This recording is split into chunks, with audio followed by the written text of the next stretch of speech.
My son, a surgeon, whose hands I once taught to tie his own shoelaces, and his wife, a lawyer whose education I paid for, sat across from me with a folder. Inside was a choice. Sign over my $3.8 million home, the one I built with his mother, or they would have me declared mentally incompetent. They saw an old man, a problem to be managed. What they didn't see was the auditor. And I was about to conduct my final review. Before I tell you what was in the folder I prepared for them in return, I would love to know where you're listening to my story from. Tell me in the comments below. And please hit that like button and subscribe if you believe that true strength isn't about how loud you can shout, but how long you can plan. The late Sunday afternoon sun was warm on my back. It was the kind of gentle September warmth that felt like a memory of summer. I was in the garden on my knees tending to the Carolyn roses. They were her favorite. A deep velvety red with a scent that could fill the whole yard. Each bloom was a testament to the 30 years we'd spent in this house, turning soil, pulling weeds, building a life from nothing. The soil felt cool and honest in my hands. The world made sense out here. But then I heard a sound that didn't belong. The crunch of expensive tires on my gravel driveway. It was a sound of impatience, of assertion. I didn't need to look up to know whose car it was. A silver German sedan, the kind that costs more than the first house Caroline and I ever bought. I slowly got to my feet, wiping my hands on my trousers. Daniel and his wife Amelia were getting out of the car. They weren't dressed for a Sunday visit. Daniel wore a crisp polo shirt and tailored slacks, looking like he'd just left the country club. Amelia was in a sharp, dark pantsuit, her leather briefcase in hand, as if she'd come straight from a hostile negotiation. She was always dressed for battle. I just never thought the battle would be with me, Dad, Daniel said. It wasn't a greeting. It was an announcement.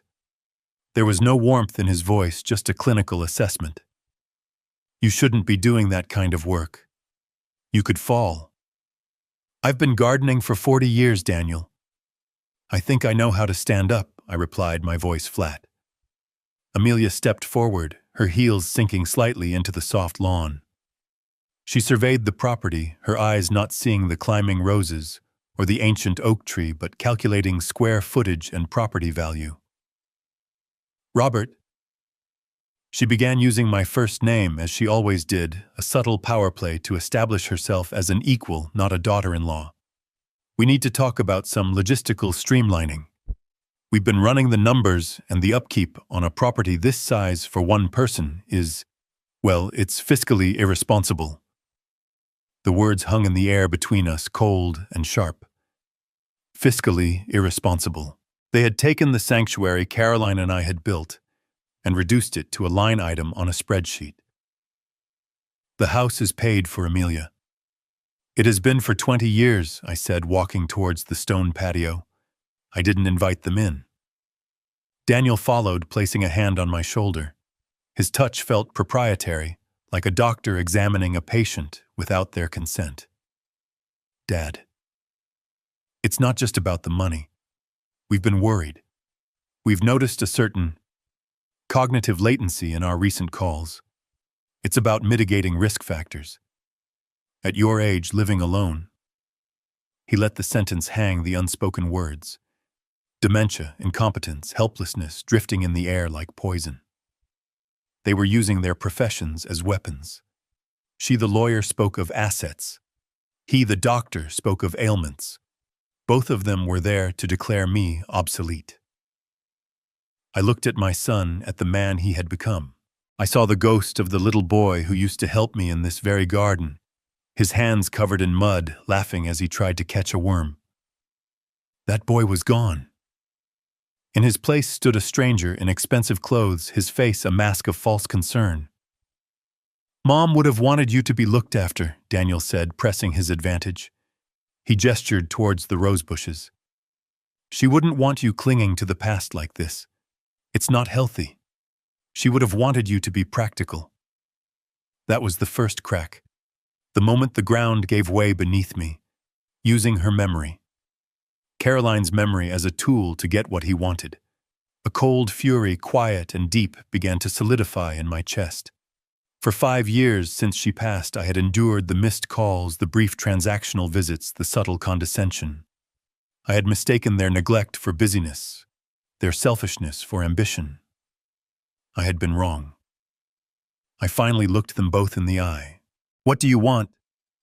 Amelia's professional smile didn't reach her eyes. Daniel took a breath as if preparing to deliver a difficult diagnosis. "We're moving in tomorrow, Dad," he said. "We've already arranged everything. We'll take the master suite upstairs and you can have the guest room by the den. Amelia can manage the estate's finances and I can keep a better eye on your health. It's for the best. For everyone." The world fell silent. The buzzing of the bees in the roses, the distant hum of a lawnmower, it all faded away. All I could hear was the echo of his words. "We're moving in tomorrow." Not a request, not a discussion, a verdict. They had judged me, sentenced me, and were now here to execute the order. I let the silence stretch, watching them. They stood there expecting gratitude or perhaps a token resistance they could easily overcome. They had planned for every contingency except one. They had forgotten who I was. My voice, when it came, was dangerously calm. "No one," I said, enunciating each word with precision, "is moving into this house." The shift in the atmosphere was immediate.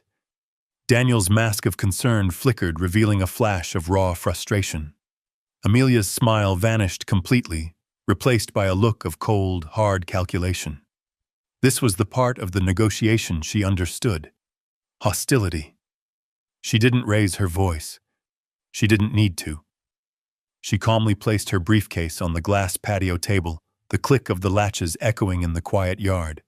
She opened it and produced a sleek, leather-bound folder. She was no longer a daughter-in-law. She was a litigator in her courtroom. "I was hoping we could handle this amicably, Robert," she said, her voice dropping to a low, menacing tone. "But we are prepared for this outcome." She slid the folder across the table towards me. "You may not be aware of the specifics of Massachusetts state law regarding conservatorship. When an individual is deemed incapable of managing their own significant assets, particularly when they are of an advanced age and show signs of what a medical professional might term diminished capacity, the family has a fiduciary duty to petition the probate court to appoint a guardian." Every word was a perfectly polished stone thrown with intent to injure. "Daniel has colleagues." She continued, gesturing towards my son, who now stood with his arms crossed, a stern look on his face. "Respected physicians who would be willing to provide a professional assessment of your cognitive state for the court. It would be a messy public affair. Your finances, your health records, all of it would become part of the court record. We don't want that. You don't want that." She opened the folder. Inside were 2 documents laid out side by side. "This," she said, tapping the first paper, "is a quitclaim deed. Your signature adds Daniel and me to the title of this house as joint owners. It's a simple, clean solution that protects the family's primary asset." Then her finger moved to the empty space next to it. "And this space," she said, her voice like ice, "is where you prevent us from having to file the conservatorship petitions on Monday morning. The choice is yours: voluntary cooperation or legal intervention. Either way, the outcome is the same. We will be here to manage things.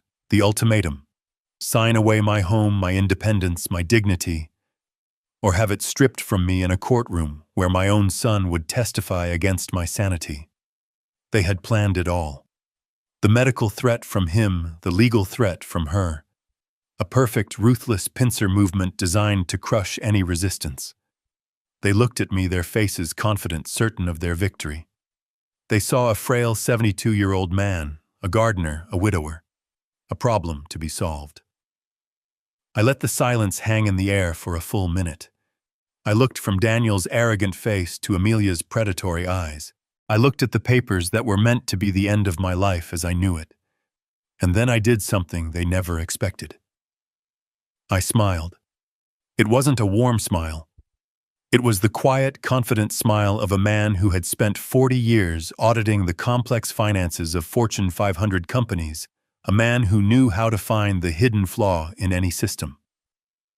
They had presented me with what they thought was a closed loop, a perfect trap. But they had made a fatal miscalculation.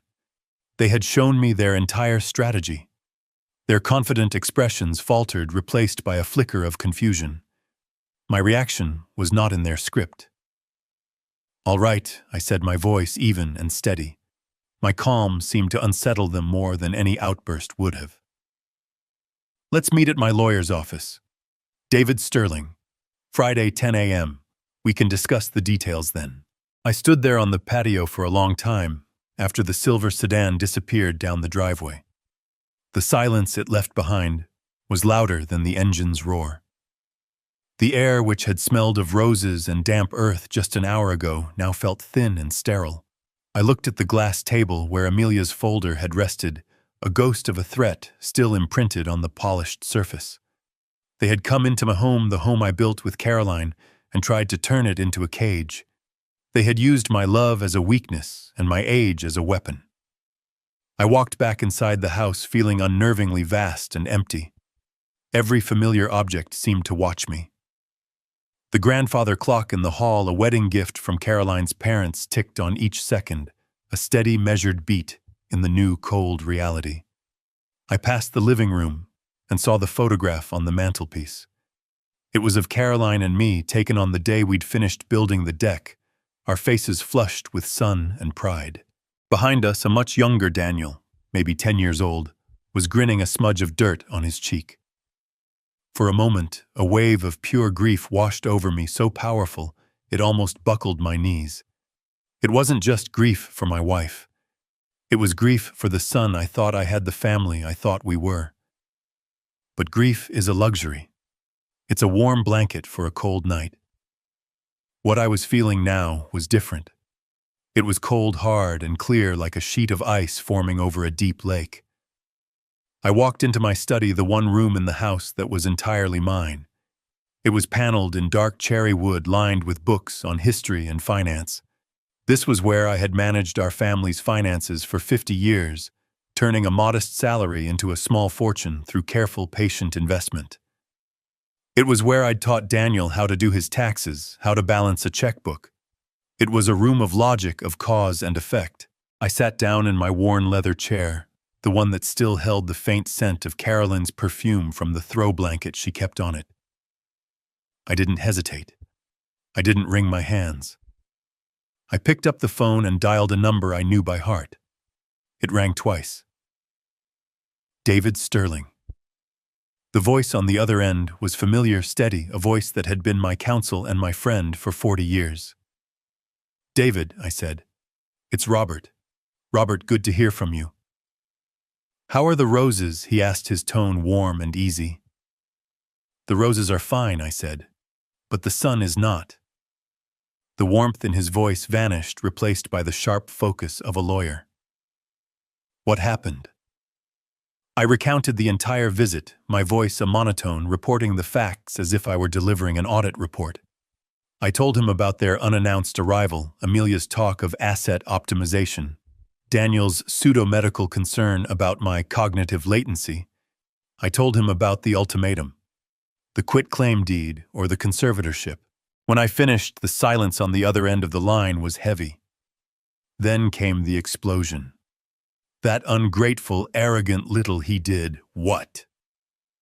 After everything you've done for him, a conservatorship, I will tear that woman apart on the stand.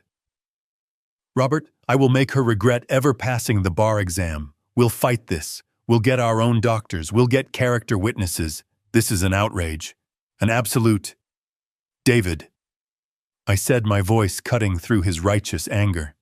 It was the same tone I used in boardrooms when emotions were running high and facts were being ignored. He stopped mid-rant. Stop. I appreciate the fire, my friend. I truly do.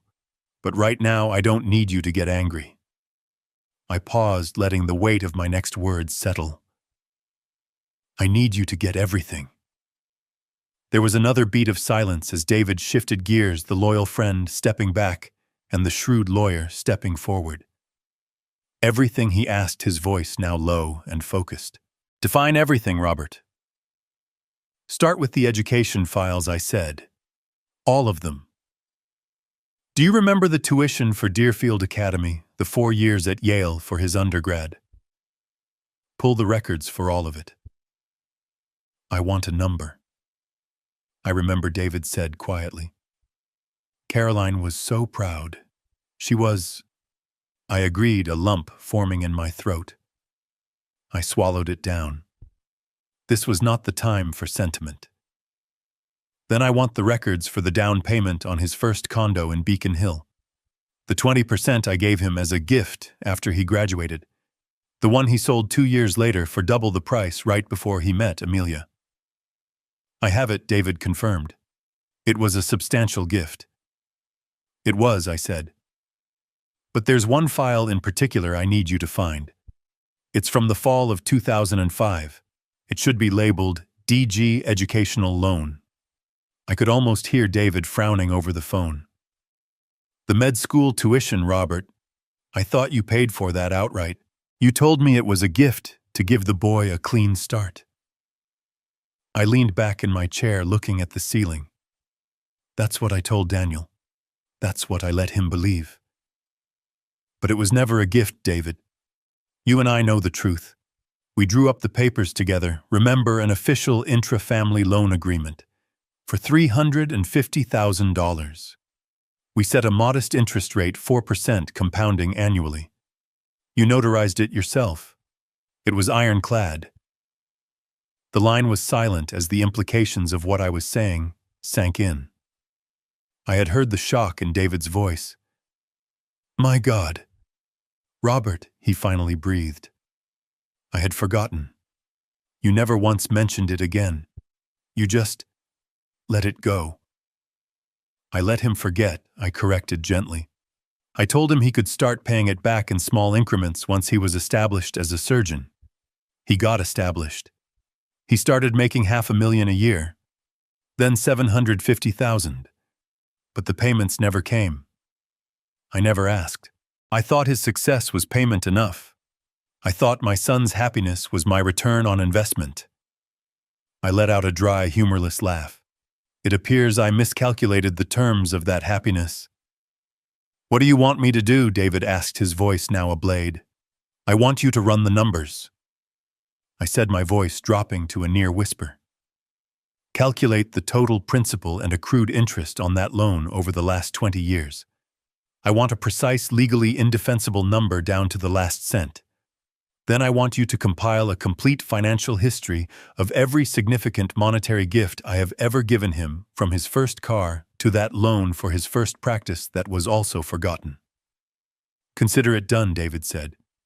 What's the next step? The next step, I said, looking out the window as the sun began to set, casting long shadows across the lawn, is to find me the best private investigator you know. Someone quiet, professional, and invisible. I have a strong suspicion that my son and his wife will be having a celebratory dinner tonight at a very expensive restaurant. They believe they've won. I would like to know what exactly they are toasting to. A grim understanding settled in David's voice. I know just the person. Robert, be careful. Oh, I'm not the one who needs to be careful anymore, David, I said, and a strange sense of peace washed over me. The grief was gone. The anger was gone. All that remained was the cold, clean certainty of the numbers. The audit has begun. After I hung up with David, I sat in the darkness of my study for a long time, the only light coming from the moon casting a silver glow on the hardwood floor. The house was quiet, but my mind was not. It was alive, humming with a familiar energy I hadn't felt in years. The quiet fury had settled into a cold, clear purpose. The grief had been filed away. The auditor was back at his desk. I stood and walked not to my bedroom, but to the door that led to the basement. It creaked as it always did, a sound that Carolyn used to say was the house groaning in its sleep. I flipped on the single bare bulb at the top of the stairs, illuminating the steep wooden steps that led down into the earth beneath our lives. The air that rose up to meet me was cool and dry, smelling of old paper, cedar, and thyme. Downstairs, it wasn't a typical basement full of forgotten Christmas decorations and rusted tools. This was my real office. After I retired, I'd moved my professional life down here, unable to completely let go of the order and logic that had defined me. It was my sanctuary of numbers, a place where everything had a column, a ledger, a reason. And in the center of the room, like a steel monolith, stood a row of four-drawer filing cabinets. Fireproof, locked. I pulled a small, unassuming key from the secret compartment in my old desk drawer and walked over to the first cabinet. The key slid into the lock with a satisfying click. This cabinet wasn't for tax returns or household warranties. This was the archive. The unofficial, unspoken financial history of the Graham family. I slid open the top drawer. The hanging files moved with a soft whisper, each tab perfectly typed, perfectly aligned. I wasn't a father looking through old memories. I was an investigator opening a cold case file, the case of my son. My fingers, steady and sure, moved past tabs labeled First Bicycle, 1985, Summer Camp, 1992, and stopped at a thick folder marked Daniel Graham, Higher Education. I pulled it out and placed it on the large wooden table I used as a workspace. Under the harsh glare of the overhead light, I opened it. It was all there, a meticulous record of sacrifice and investment. Receipts for tuition checks to Yale that had made my hands shake to write. Bank statements showing massive withdrawals from our retirement savings. But I wasn't looking at those. I was looking for the document David and I had spoken about. Tucked in the very back in a sealed manila envelope was the promissory note. Intra-family educational loan agreement. $350,000. The signatures at the bottom were clear. Mine strong and confident. David's the flourish of a seasoned lawyer. And Daniel's. His was a quick, almost careless scrawl, the signature of a young man on his way to a brilliant future, signing a piece of paper his father had assured him was just a formality. I ran my thumb over his name. A formality. I had made a terrible mistake in judgment, allowing him to believe that. It was a mistake I was now going to correct. But this was only the beginning. The loan was the foundation, the cornerstone of my case. Now I needed to build the structure around it. For the next several hours, I worked. I didn't feel tired. I didn't feel old. I felt a clarity of purpose that was like a jolt of adrenaline. I logged on to my old desktop computer, the one with the oversized monitor. The hum of the machine was a comforting sound. I still paid for premium access to the top financial databases and credit reporting agencies. A professional expense I never had the heart to cancel. It felt good to be using them again. I started with a simple credit search on Daniel and Amelia Graham. The results began to paint a picture. A very different picture from the one they presented to the world. I saw the mortgage on their luxury penthouse in Boston's Seaport District, an obscene number that made my eyes widen. I saw the loan for his Mercedes, the loan for her Tesla. I saw at least 6 high-limit credit cards, and the balances on every single one of them were staggering, pushed right to their limits. They weren't just living comfortably. They were living on a knife's edge of debt. I cross-referenced their address with public property records, and there it was. The first major crack in their facade. A second mortgage. They had taken out a home equity line of credit 6 months ago for the maximum allowable amount. It was a classic move of the financially desperate, borrowing against an asset to pay for a lifestyle that asset was supposed to represent. They were drowning. I dug deeper. I remembered Amelia mentioning a tech startup she had invested in at a family dinner a few years ago, speaking about it with the casual arrogance of someone who believes they can't lose. It took me less than 30 minutes of searching through business news archives to find it. The company had gone bankrupt 18 months later, taking all its investors' money with it. I found a list of primary investors. Her name was on it. The amount was significant, a six-figure loss. Then I turned my attention to Daniel. I searched for his name for his surgical practice. He was indeed successful, highly rated, but I noticed something odd. He wasn't a partner at a major Boston hospital, as I had believed. He was listed as a consulting surgeon. It was a subtle difference, but a meaningful one. It meant less stability, no hospital pension, and most importantly, it meant he was responsible for his own malpractice insurance, a colossal expense for a cardiac surgeon. I accessed another database, one that tracks legal filings. I typed in his name, and then I found the second, more damning piece of the puzzle. There was a malpractice lawsuit filed against him 2 years ago. It had been settled out of court quietly. But settlements are not cheap, and insurance premiums after a settlement go up. Way up. I sat back in my chair, the pieces clicking into place. The expensive condo, the luxury cars, the failed investments, the lawsuit. It wasn't a picture of success. It was a portrait of desperation. They had built a beautiful, glittering cage of wealth, and now the walls were closing in. The monthly payments on their lifestyle must have been astronomical. His income was high, but not high enough to sustain this kind of hemorrhage. And then I understood. Their visit today, the ultimatum, the ugly talk of conservatorship. It wasn't a power play born from greed. Not entirely. It was a move born from sheer, unadulterated panic. They weren't trying to get richer. They were trying to stop from going bankrupt. My house, my $3.8 million fully paid-for debt-free house, wasn't a bonus for them. It wasn't an inheritance they were trying to get early. It was their only lifeboat. And they were willing to drown me to get to it. I printed every document, the credit reports, the mortgage records, the articles about the failed startup, the court filing for the malpractice suit. I stacked them neatly on the table. It was no longer a collection of papers. It was a weapon. A precise, undeniable, factual weapon. I was no longer just a father betrayed. I was an auditor who had just uncovered a massive, multifaceted fraud, and the perpetrators were my own son and his wife. I picked up the stack of papers. They felt heavy in my hands, heavy with the weight of 20 years of lies, of expectations, of a love that had been twisted into a financial instrument. I walked back up the stairs, leaving the light on in the basement. I didn't need the darkness anymore. Everything was now perfectly, terribly clear. The storm was no longer gathering. It was here.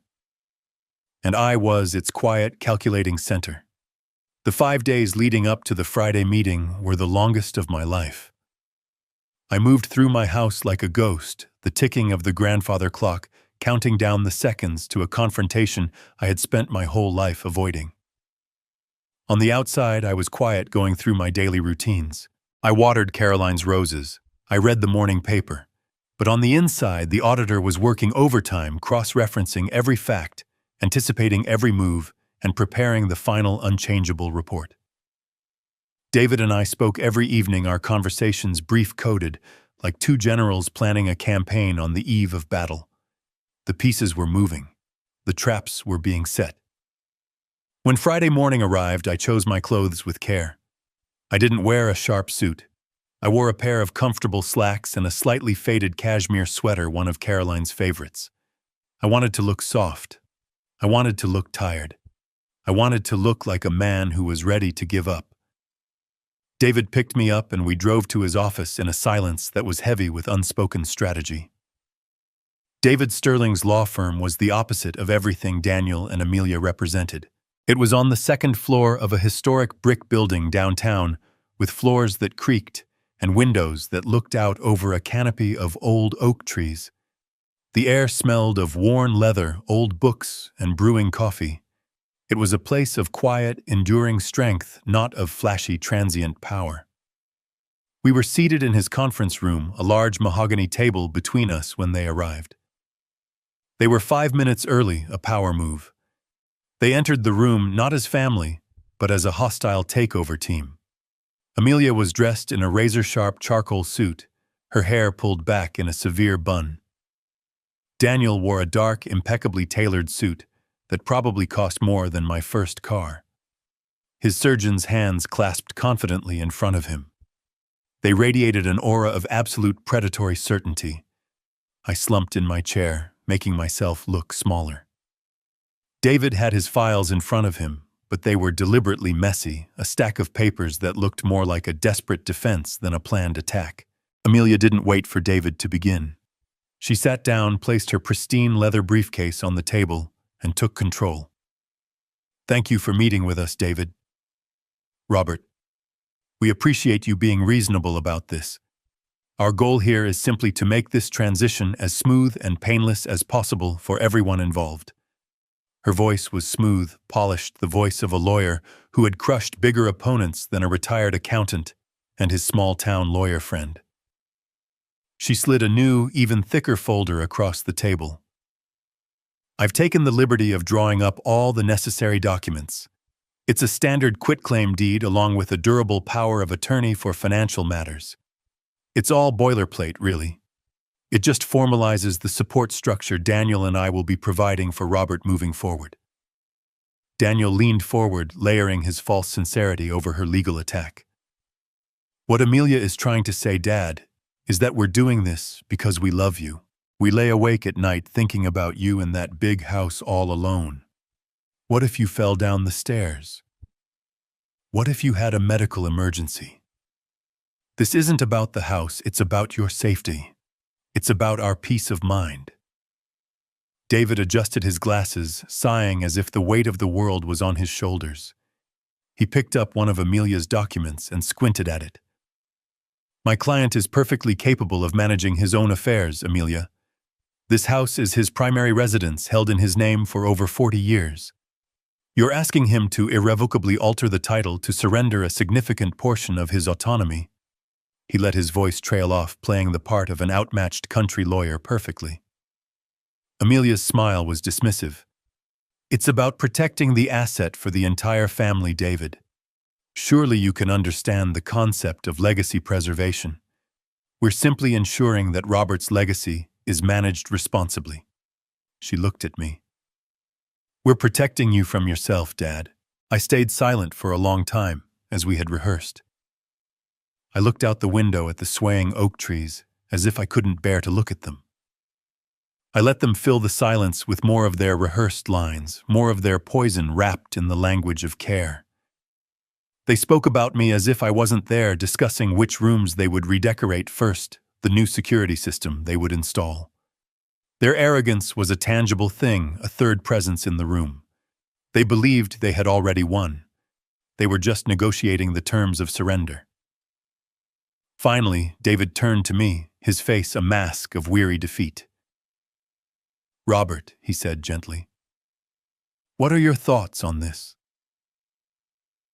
I drew in a long, shaky breath.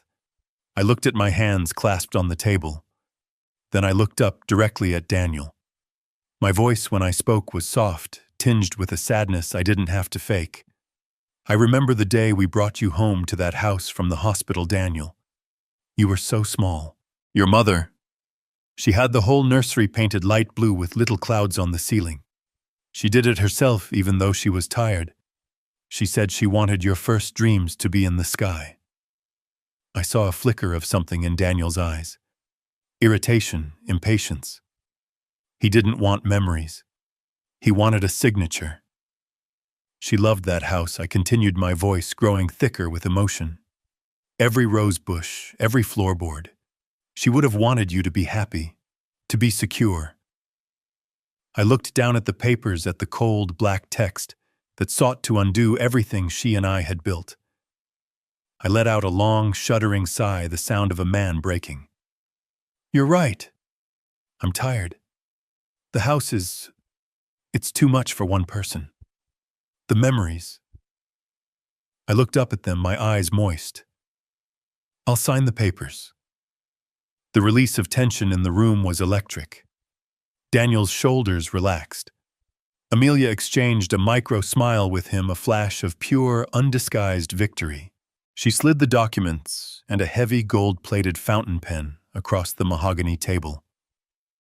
"I think you'll see this is for the best, Robert." The pen stopped just before my fingers. I reached for it, my hand trembling slightly. And then just as my skin was about to touch the cold metal, I pulled my hand back. I looked up, my face a picture of vulnerability and confusion. "But not today." Amelia's smile froze on her face. Her eyes narrowed. "What do you mean, not today? It's a big step," and I said, my voice faltering. "There are things in the house. Personal effects. Your mother's letters. Her paintings. I need a few days to go through them, to say goodbye to the life we had there. I need to get my affairs in order before this change happens. I can't just sign it all away in a moment." David jumped in, seizing the opportunity I had created. He sounded like a lawyer pleading for a small mercy. "It's a reasonable request, Amelia. A humane request. The man is being asked to sign over his home. All he's asking for is a week. 1 week to prepare himself emotionally and practically. The documents will be the same next Friday as they are today." Amelia's eyes were like chips of ice. Her legal instincts were screaming at her. Delays were dangerous. A week was a lifetime in a negotiation. But Daniel, blinded by his victory, saw this as the final pathetic plea of a defeated old man. He wanted to appear gracious in his triumph. He placed a hand over hers. "Of course, Dad," he said, his voice dripping with condescension. "We understand completely. It's an emotional time. Take the week. We're not monsters.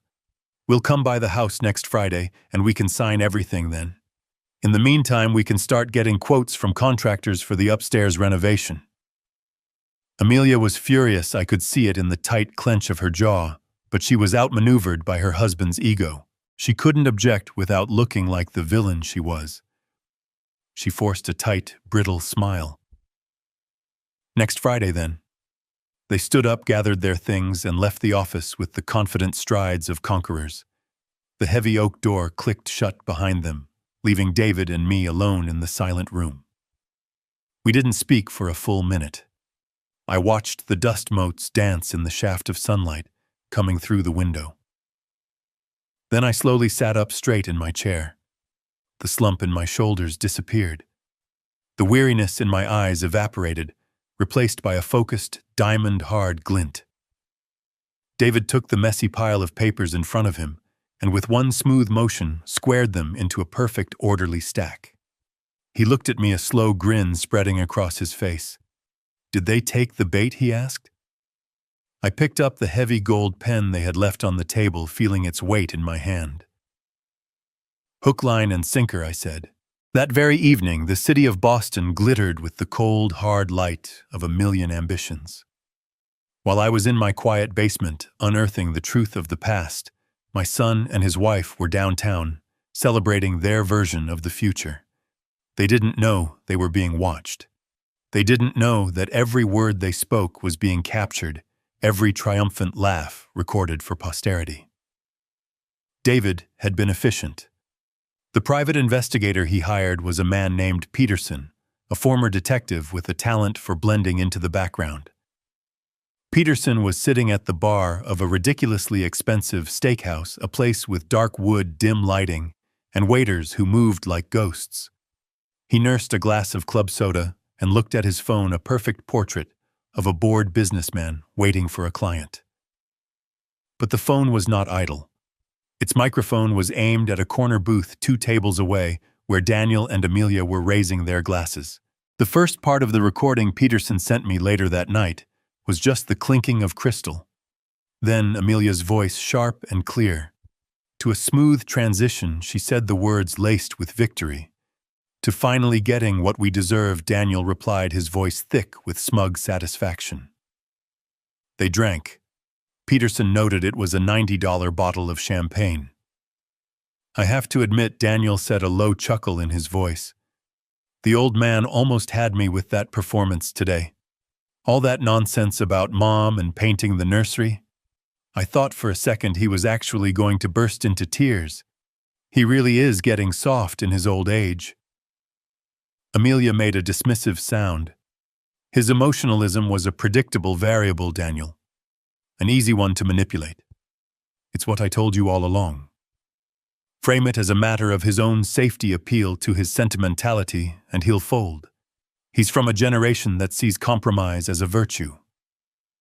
He certainly compromised today, Anil laughed. A whole week.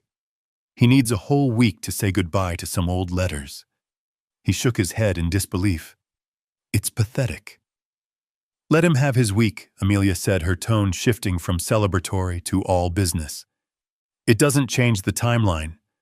The moment his signature is on that quitclaim deed next Friday, I'll have it couriered to the county registry and filed electronically. By Monday afternoon, we will be legal joint tenants on the title. The asset will be secured. And the bank? Daniel asked, leaning forward, his voice dropping to a conspiratorial whisper. I had lunch with Mark from the private banking division yesterday, Amelia said. Her voice was confident, assured.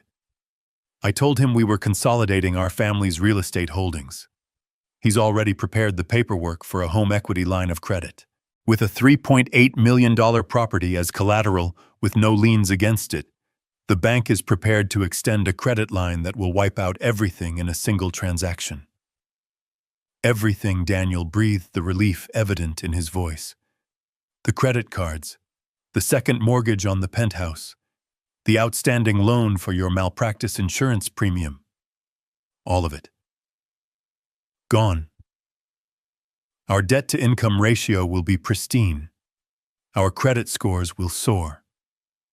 She took a delicate sip of her champagne. We'll be clean. Daniel was quiet for a moment. I could picture him, his mind racing, seeing the escape hatch he so desperately needed. And then he finally asked. And then we wait, Amelia said.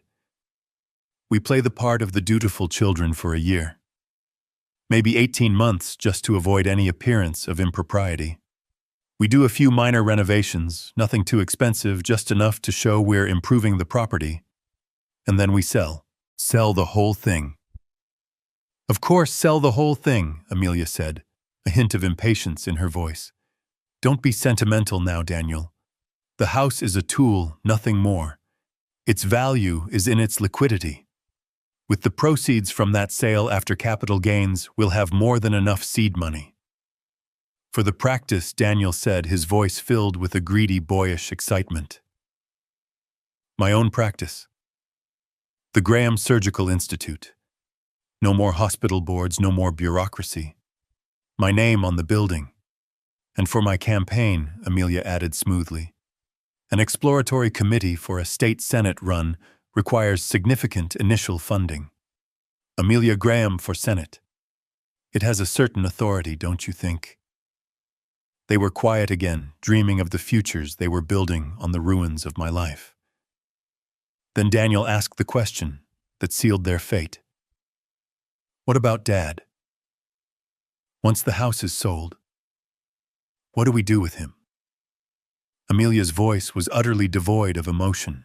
It was the voice of someone arranging a logistical problem like booking a storage unit. I've already done the preliminary research on that. There are several top-tier assisted living facilities along the North Shore. Places with landscaped gardens, 24-hour nursing staff, planned social activities. I've earmarked one in Marblehead that has excellent reviews. Is that really necessary? Daniel asked. A flicker of something, maybe the last dying ember of a conscience. Daniel, be realistic. Amelia snapped, her voice cutting. We're not going to have him live with us in the city. And we can't have him living on his own. It's a liability. This is the most humane solution. He'll be comfortable. He'll have his meals cooked for him. And most importantly, she said, her voice dropping to a final chilling word, he'll be supervised. Supervised. A ward. A problem to be managed and contained.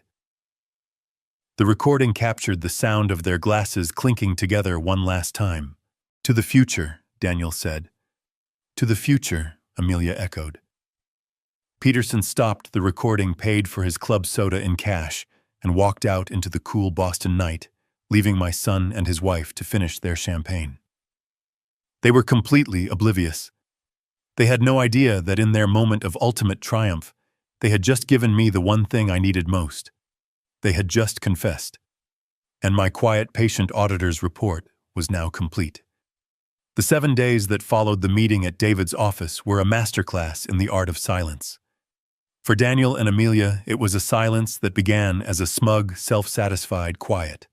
They had won. The old man was defeated.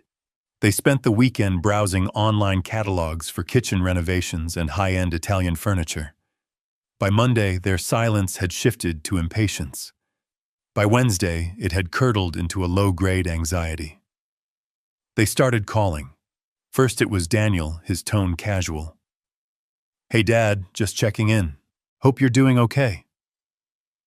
The call went to voicemail. An hour later, Amelia tried. Her approach was more direct. "Robert, it's Amelia. I'm just calling to see if you need any help with packing boxes." That call also went to voicemail. They left messages. They sent texts. All of them went unanswered. Their confidence began to fray at the edges.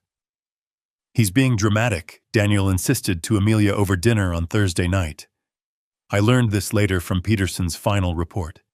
"He's sulking. He's trying to make us feel guilty. Let him. He'll be ready to sign tomorrow, as promised." But Amelia the lawyer was not so sure. In her world, silence wasn't an emotional response. It was a strategy. An unanswered call was a red flag. A week of total silence from an opponent you thought you had beaten was a siren.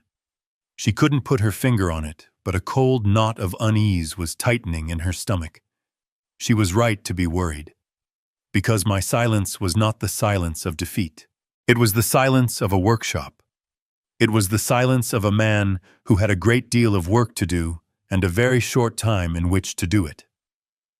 While they were picking out paint colors, I was meeting with a woman named Sarah, a discreet real estate agent David had known for years, who specialized in private off-market sales of high-value properties.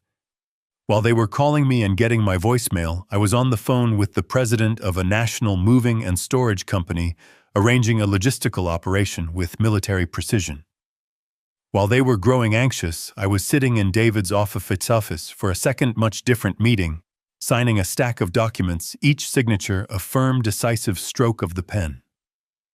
The house was a hive of quiet, purposeful activity. My plan was not just a thought anymore.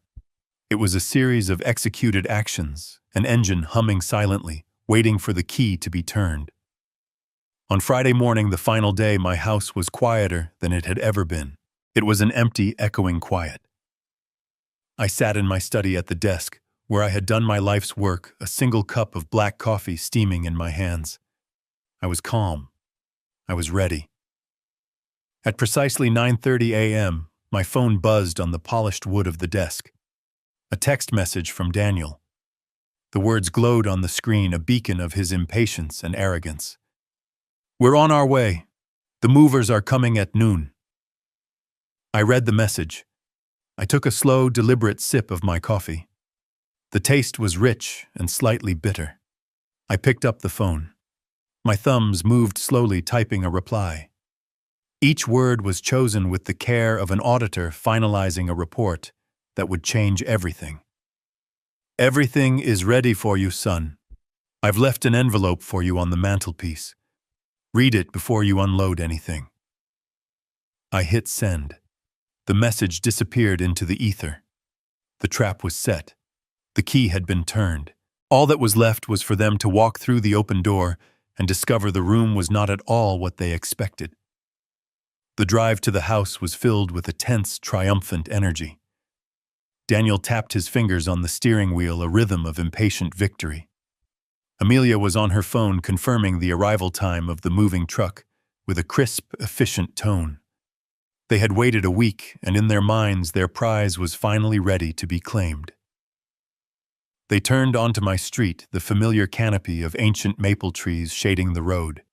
They were talking about the color they planned to paint the master bedroom when Daniel suddenly went silent. His foot slammed on the brake, the expensive sedan lurching to a halt in the middle of the road. Amelia looked up from her phone, an annoyed expression on her face. "What is it, Daniel?" And then she saw it. Planted firmly in the center of my perfectly manicured front lawn was a sign. It wasn't a cheap, flimsy thing. It was a handsome, dark wood sign from a high-end real estate firm, the kind that dealt in quiet, multi-million-dollar properties. And on that sign, in bold, blood-red letters, was a single, impossible word. Sold. For a moment, they just stared. The word didn't compute. It was a glitch in their reality, a piece of data that didn't fit their carefully constructed plan. "What is that?" Daniel whispered, his voice barely audible. That's not possible." Amelia was the first to react. The lawyer in her took over, searching for a logical explanation. "It's a mistake," she said, her voice tight. "Or it's a bluff. Some pathetic last-ditch attempt to scare us. He's trying to play games." She opened her car door, her movements stiff with a sudden cold anger. "Let's go. We're sticking to the plan." They walked up the stone path, their confident strides from the previous week gone, replaced by a sense of urgent dread. The house looked the same. The roses were still in bloom, but the sign on the lawn cast a dark shadow over everything. Daniel fumbled with his key, his hand shaking slightly. He finally got it in the lock, turned it, and pushed the heavy oak door open. The echo of the door swinging open was the first thing that hit them. Their footsteps on the marble floor of the foyer, usually muffled by a thick Persian rug, now clicked and echoed through a vast cavernous space. They stopped dead, their eyes wide with disbelief. The house was empty. Completely, utterly empty. The rug was gone. The grandfather clock was gone. The portraits on the wall, the antique console table, the crystal chandelier, all of it had vanished. The air smelled not of lemon polish and old wood, but of industrial cleaning solution and fresh paint, the anonymous scent of a property that has been neutralized, stripped of all personality, all life.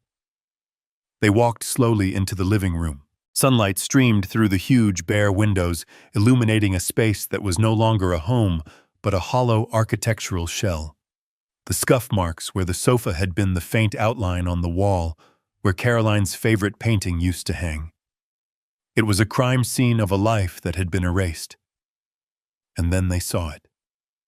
In the center of the vast, empty room, sitting alone on the cold marble mantelpiece above the fireplace, was a single object. A thick, brown manila envelope. My handwriting was on the front, clear and steady. Daniel and Amelia Graham. They approached it like it was a bomb. Amelia, her face a pale mask of fury and confusion, snatched it from the mantelpiece. Her hands trembled as she tore open the flap. Daniel crowded behind her, looking over her shoulder. The first document she pulled out was a sheaf of thick, official-looking papers. At the top, in bold lettering, were the words, "Real estate sale and purchase agreement." Amelia's eyes, trained to scan legal documents in seconds, flew down the page. She saw the property address. She saw the sale price, $3,800,000. She saw the terms, all cash, no contingencies. She saw the closing date the day before. And she saw the buyer, an anonymous trust company she had never heard of. A choked, strangled sound escaped her throat. It's real," she whispered, the papers shaking in her hand. "He sold it. He actually sold it." Daniel grabbed the contract from her, his face ashen. He stared at the signature line, at my familiar, unwavering signature. The house was gone. Their lifeboat, their prize, their future. It had vanished into thin air. But there was more in the envelope. Beneath the sale contract was another document. This one was different. It was a formal legal notice from David Sterling's law firm. Daniel's eyes scanned the first few lines, a look of utter confusion on his face. "What is this, DG? Educational loan. Some kind of joke. Amelia ripped the paper from his hand. Her legal mind understood instantly. She saw the date, 2005. She saw the principal amount, $350,000. And then she saw the meticulously calculated table below it showing 20 years of 4% compounding interest. Her finger traced along the bottom line the final terrifying number. "Oh my God," she breathed, all the air leaving her lungs. "It's the med school tuition. It wasn't a gift. It was a loan." She looked at Daniel, her eyes wide with horror. "Daniel, he's calling the loan, with interest. We owe him nearly $700,000. The foundation of their world had just collapsed. They hadn't just lost a $3.8 million asset. They had just inherited a debt the size of a mortgage. And still there was more. The next item was not a legal document. It was a simple typed transcript. As they read the first few lines, the last traces of color drained from their faces. "Daniel, the old man almost had me with that performance today.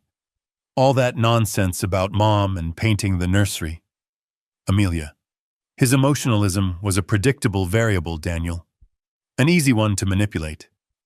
They were reading their own words. Their smug, celebratory conversation from the steakhouse laid bare in cold black ink. They read about their plans to take out a line of credit.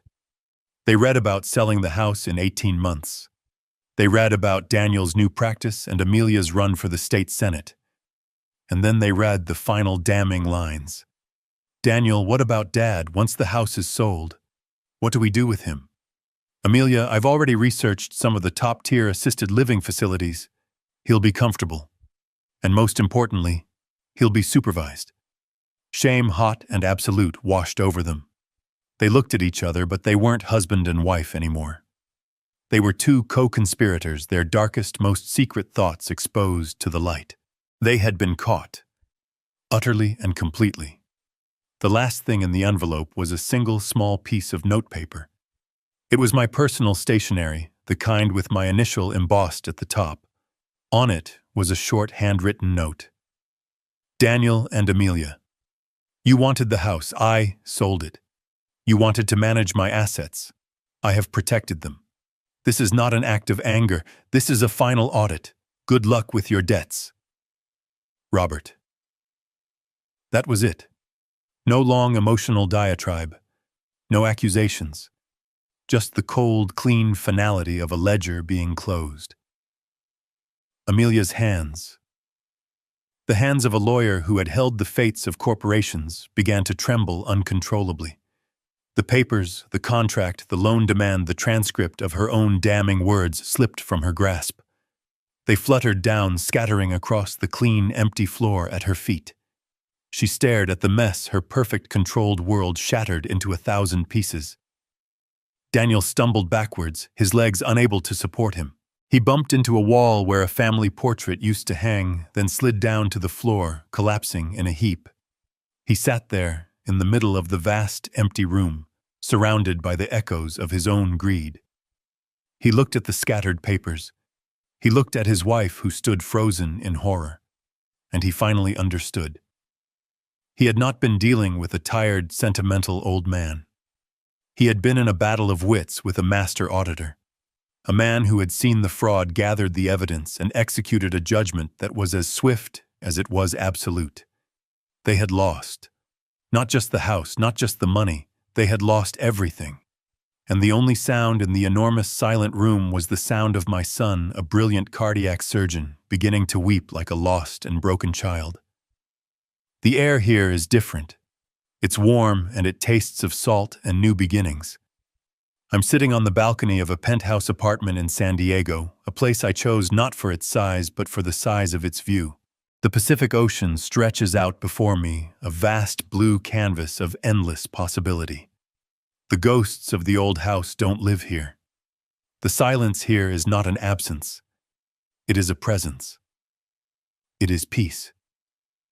My laptop is open on the small table in front of me. On the screen is David Sterling's face, smiling, his familiar office with its creaking floors and oak trees in the background. We are not talking about lawsuits or ultimatums anymore. We are talking about the future. The final paperwork is ready. Robert, he says, holding up a document. The Caroline Graham Scholarship Fund is officially endowed. $3 million. It's one of the largest single donations the university has ever received. I look at his face on the screen, my oldest and truest friend. She would have liked that I say my voice steady. She always believed in education, not just as a way to get a job, but as a way to build a soul. It's going to help a lot of deserving young people, David says. It's designated specifically for students in medicine and law who demonstrate financial need and a commitment to public service. I nod, looking out at the endless blue of the ocean. His mother, I say quietly, and I know David understands who I mean. She would have wanted her money to be used to create doctors and lawyers with hearts, not just ones who only know the numbers. We finish our business, and David signs off with a warm goodbye. I close the laptop, and the screen goes dark. I am alone now, but I am not lonely. The rage is gone. The need for victory is gone. They have been replaced by a quiet, settled calm. I have not destroyed my son. I have simply presented him with the bill for his own choices. The audit is complete. The books are balanced. On the table next to my laptop is a small silver frame. It holds my favorite picture of Caroline. She's laughing, her head tilted back, the sun catching the light in her hair. It was taken on this very coast many years ago, on a vacation, where we dreamed of one day retiring to the warmth. I pick up my cup of tea. I look at her smiling face, and for the first time in a long, long time, I smile back. A real smile. It's the smile of a man who is free. A man whose dignity is his own again. The order has been restored. The true legacy has been protected. The game is over, and I have won. This story is a powerful reminder that true strength often lies not in aggression, but in quiet wisdom and meticulous planning. It teaches us that underestimating our elders, viewing them as relics rather than resources, is a grave miscalculation. Greed blinds us to the fact that a lifetime of experience is a formidable weapon. Robert's victory wasn't born from anger, but from the calm, precise application of his skills. Ultimately, the tale shows that the greatest legacy isn't the wealth we hoard, but the dignity we protect and the good we create in the world. If this story resonated with you, share it with someone who appreciates that the quietest people often have the most powerful lessons to teach.